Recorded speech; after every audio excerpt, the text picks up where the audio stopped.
सर्वेभ्यो नमो नमः।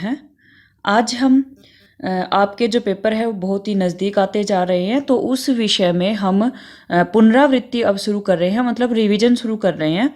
तो उसमें हम क्या करेंगे, जो आपके पेपर में प्रश्न आते हैं उसी तरह के प्रश्न को हल करने का प्रयास करेंगे। आप चाहे 9वीं कक्षा में है, 10वीं में, 11th 12th जो भी है, मतलब प्रश्न का पैटर्न तो इसी तरह से रहता है कि आपको प्रश्न जो है वो किस तरह से सोल्व करना है। ठीक है, कि संधि आ रही तो संधि का प्रश्न किस तरह से आता है, क्योंकि जो आपके रूल है जो पेपर में आ रहे हैं वो भी लगभग सेम ही है कि 9th में भी वही आ रहे हैं, 10th में भी वही आ रहे हैं। बस थोड़ा सा डिफरेंस है कि 9th में स्वर संधि भी आती है। ठीक है, तो यहाँ पे हम ये प्रश्न जो है उसको हल करेंगे। ये 10th क्लास के जो लेसन है उनमें से लिया गया है वैसे तो अभी हम प्रश्न का पैटर्न देखते हैं और उसको सोल्व करने का प्रयास करते हैं। इसी तरह से जो आपको स्क्रीन पे दिखाई दे रहा है, इसी तरह से आपका प्रश्न आता है पेपर में। आपके प्रश्न में लिखा होता है अधोलिखित वाक्येषु, नीचे लिखित वाक्यों में से रेखांकित। रेखांकित क्या होता है? जिसके नीचे लाइन खींची होती है। पदानाम, पदों की समुचितम संधिम विच्छेदम वा कृत्वा। समुचितम मतलब अच्छे तरीके से, संधि मतलब संधि। संधि क्या होता है? जोड़ना, शब्दों को जोड़ना संधि होता है। विच्छेदम, विच्छेद करना, शब्दों को अलग अलग करना, तोड़ना। वा अथवा, वा का मतलब क्या होता है? अथवा कृत्वा करके लिखता लिखो, या तो संधि करो या विच्छेद करो। इस तरह से आपको करके पेपर में सॉल्व करना है। प्रश्न किस तरह से आप देखिए, पहला है यहाँ पे बुद्धिर बलवती तन्वी सर्वकार्येषु सर्वदा।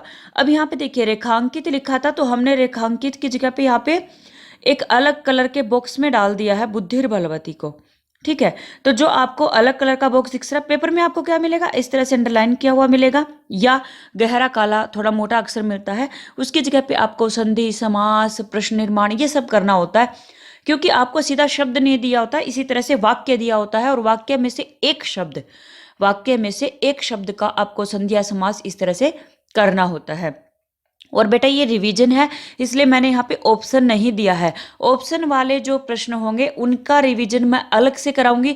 अभी आप इसको ध्यान से समझिए, ताकि आपके जो नियम है, जो रूल है, जो पेपर में आने हैं, वो आपके रिवीजन हो जाए अच्छे से। क्योंकि ऑप्शन तो क्या है बेटा, 3 ऑप्शन आने हैं, उनमें से एक टिक करना है। तो आप इसको सोल्व करने का प्रयास कीजिए सही तरीके से। तो बुद्धिर बलवती तन्वी सर्व कार्येषु सर्वदा, तो आपको बुद्धिर बलवती की जगह पे आपको यहाँ पे संधि करनी है। तो आपकी जो विच्छेद है, विच्छेद करना है, तो विच्छेद आपका किस तरह से होगा, आप इसको ध्यान से देखिए। पहले तो बेटा 2 शब्दों को समझने का प्रयास किए कि 2 शब्द कौन कौन से यहाँ पे बन रहे हैं। कम से कम एक शब्द भी सही तरीके से पता लग गया कि ये सही शब्द है यहाँ पे, तो आपका जो संधि होगी वो हो जाएगी। जैसे आपको पहला शब्द बुद्धि दिखाई दे रहा है, तो आप बुद्धि की जगह से ही आप इसको विच्छेद करिए, तोड़िए। बाद में है बलवती, और बलवती में बै के ऊपर है रै, तो इसका विच्छेद होगा बुद्धि ही। बुद्धि के बाद होगा विसर्ग प्लस बलवती। अब इसका रूल क्या है वो मैं बता देती हूं। देखिए, जब आप संधि पढ़ते हैं तो आपको नियम पहले से पता होना चाहिए, तभी आप विच्छेद कर पाते हो। आपको पहले संधि करनी आनी चाहिए। ठीक है, और संधि करने का नियम मैं यहाँ पे बताती हूँ, उसके बाद आपको विच्छेद करना भी आसानी से आ जाएगा। तो संधि करने का नियम यहाँ पे ये है कि आप देखिए, जब भी आप संधि करते हैं तो प्लस, प्लस को देखिए, और प्लस के बिल्कुल यहाँ पे परिवर्तन होता है, और प्लस के बिल्कुल बाद में, मतलब जो आगे पीछे के शब्द है उनमें कोई परिवर्तन नहीं होता। बिल्कुल प्लस के एकदम पहले और प्लस के एकदम बाद ही परिवर्तन होता है, उसके बाद और पहले कोई परिवर्तन नहीं होता। तो हमने यहाँ पे लिखा, मैं दोबारा से आपको लिख के बताती हूँ।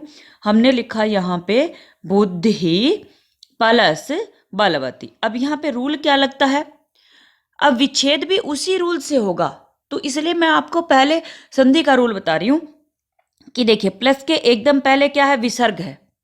तो यहां पे रूल है कि प्लस के एकदम पहले हो विसर्ग, और विसर्ग के एकदम पहले स्वर, स्वर होना चाहिए, लेकिन ए या आ नहीं होना चाहिए। कौन सा स्वर होना चाहिए? ए या आ ना हो, बाकी सारे स्वर। स्वर कौन से होते हैं? जो मात्रा है आपकी ए आई यू री। ठीक है, इस तरह से ए आई ओ औ। तो यहां पे क्या कहता है कि ए या आ नहीं होना चाहिए, मतलब ए या आ को छोड़ करके। और यहां पे क्या है? ई है, ई है, ई है, ई के बाद विसर्ग है, और फिर यहां पे विसर्ग के बाद यहां पे क्या है? बै है। इसका मतलब आप समझ रहे हो कि प्लस के पहले विसर्ग हो, विसर्ग के पहले स्वर हो, लेकिन ए या आ नहीं होना चाहिए, उसके अलावा कोई भी मात्रा होनी चाहिए, ठीक है।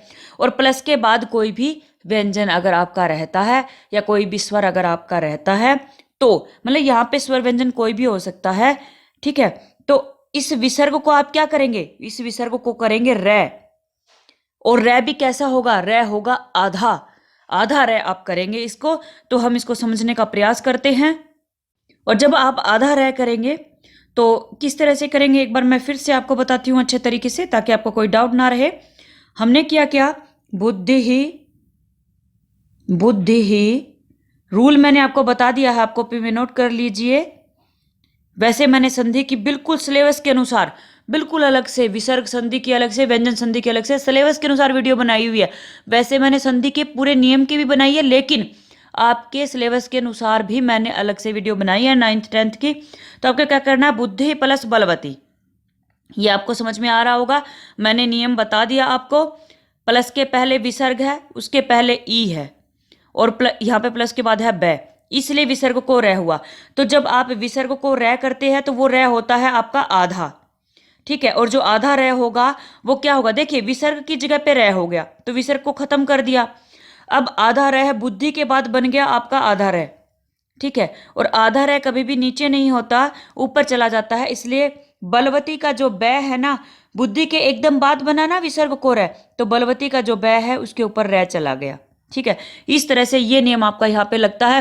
पहले आपको संधि करने का नियम आना चाहिए, तभी आप विच्छेद कर पाएंगे, ठीक है। ये नियम मैंने आपको अच्छे से करा दिया, आप इसको दिमाग में बैठाइए अच्छे तरीके से। ये नियम अलग से है आपके सिलेबस में, पूरे चांस है कि 1 नंबर का प्रश्न यहां से आएगा। चलो अगला देखते हैं। व्यायामम पूर्वतः प्लस नित्यम विरुद्धम अपि भोजनम, कि जो व्यायाम करता है उसको मतलब विरुद्ध भोजन भी होता है ना, वो पच जाता है। इस तरह से आपका श्लोक है व्यायाम वाले पाठ में, चौथे पाठ में। तो यहाँ पे है कुर्वतः प्लस नित्यम, इसकी जगह पे आपको संधि करनी है, ठीक है। तो अब यहाँ पे क्या दिया है, आप इसको ध्यान से देखिए। प्लस, सबसे पहले प्लस पे जाइए, ठीक है। प्लस के एकदम पहले और एकदम बाद वाले अक्षर देखिए। प्लस के पहले आपका विसर्ग, और विसर्ग के एकदम पहले है तय, ठीक है। तय है, तय पूरा है, इसका मतलब क्या है, तय में कोई ना कोई तो स्वर है ही, कोई ना कोई मात्रा तो है, तो यहाँ पे है ए। अगर आपको कोई और आ, ई की मात्रा, ऊ की मात्रा नहीं दिखाई दे रही है तो मतलब वहां पे ए है। तय पूरा है, इसका मतलब उसमें ए है, तो विसर्ग के एकदम पहले क्या है, ए, ठीक है। तय में ए है, ठीक है। यहाँ पे मैंने लिखते के किया, तो कुर्वते के तय में है ए प्लस विसर्ग, और उसके बाद है आपका न। न पे देखिए ई की मात्रा लगी है, तो आप जब इसको अलग अलग करते हैं तो न प्लस ई करते हैं। न प्लस ई बराबर नी, तो ई बाद में है इसलिए न पहले है।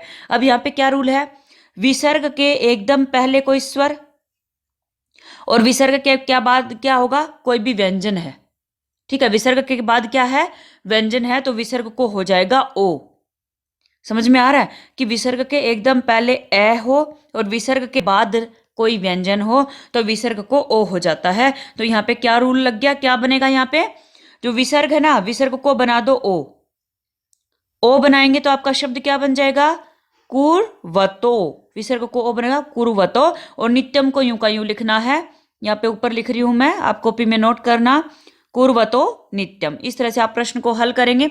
वैसे अगर आप मैं जो नियम करा रही हूँ उसको थोड़ा सा भी ध्यान से समझेंगे ना, तो पेपर में ऑप्शन देखते ही आपके लिए टिक करना आसान हो जाएगा। और बेटा एक दिमाग में बैठा लीजिए, सबसे अच्छे नंबर आपके परसेंटेज में सुधार, जो प्रतिशत में सुधार कराएगा वो होगा संस्कृत।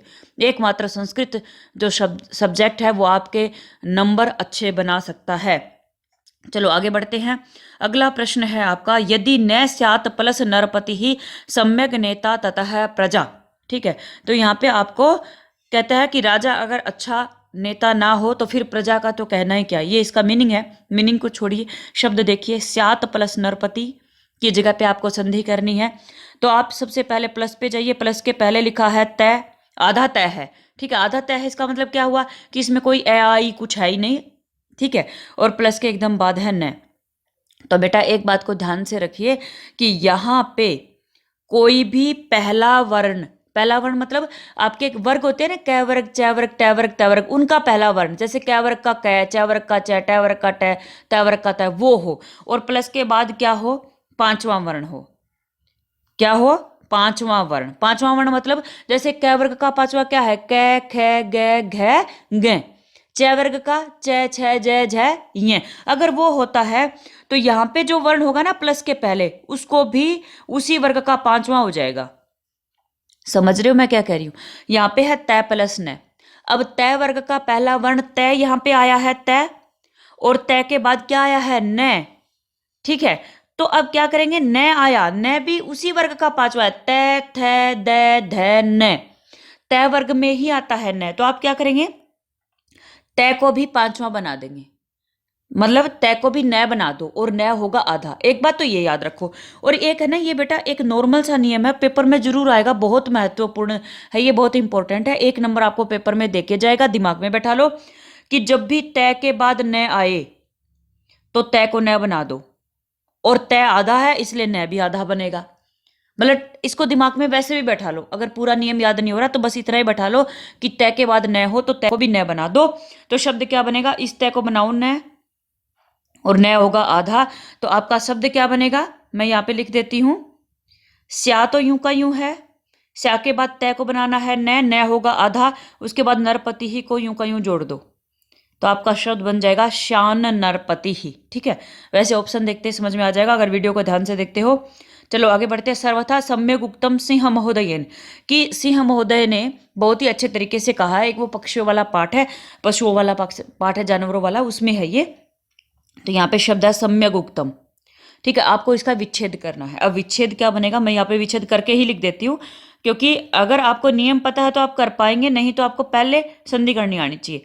सम्यक प्लस उक्तम, तभी मैं आपको नियम बता पाऊंगी। ठीक है, ये शब्द है आपके यहाँ पे, मैं पे हलंत है, सम्यक प्लस उक्तम। अब आप क्या देख रहे हैं, आप देख रहे हैं कि प्लस के एकदम पहले है क, यानी कि पहला वर्ण, क वर्ग का पहला वर्ण है, और प्लस के बाद है स्वर, कोई भी स्वर व्यंजन कुछ भी हो, और यहाँ पे पहला दूसरा वर्ण हो। प्लस के पहले क्या हो, पहला या दूसरा, जैसे कैक है, च छ ज और पैफ है, टैट है, मतलब पहला और दूसरा वर्ण हो। ठीक है, और प्लस के बाद क्या हो, कोई भी स्वर या व्यंजन हो, तो यहाँ पे जो पहला दूसरा वर्ण होगा उसको बन जाएगा तीसरा। क्या बन जाएगा, तीसरा। तो आप देख भी रहे होंगे यहाँ पे जिसमें करना आपको सम्यक उक्तम, ग पे उ की मात्रा लगी होगी, तो इसका कारण यही है, जो क है ना, क को तीसरा बनाओ, क ख ग। ठीक है, क के बाद उ आया, इसलिए क को हो गया ग, तीसरा हो गया, क ख ग। अगर यहाँ पे ट होता क्या होता, ट ठ ड होता था। ठीक है, तो यहाँ पे क को क्या हो गया, ग, और ग होगा आधा। ठीक है, ग कैसा होगा, आधा होगा। आधा होगा इसलिए प्लस के एकदम बाद जो उ की मात्रा है ना, वो उ की मात्रा ग पे लग गई, आपको यहाँ पे दिख रहा होगा, ग पे उ की मात्रा।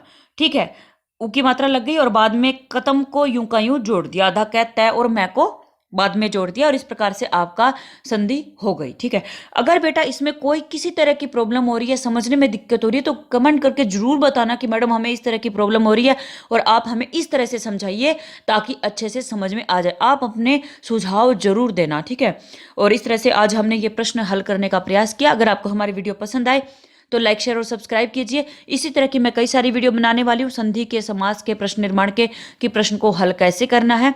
तो अगर वीडियो पसंद आए तो लाइक शेयर और सब्सक्राइब कीजिए, और इससे संबंधित जो भी सुझाव है वो आप हमारे कमेंट बॉक्स में लिख सकते हैं। धन्यवाद।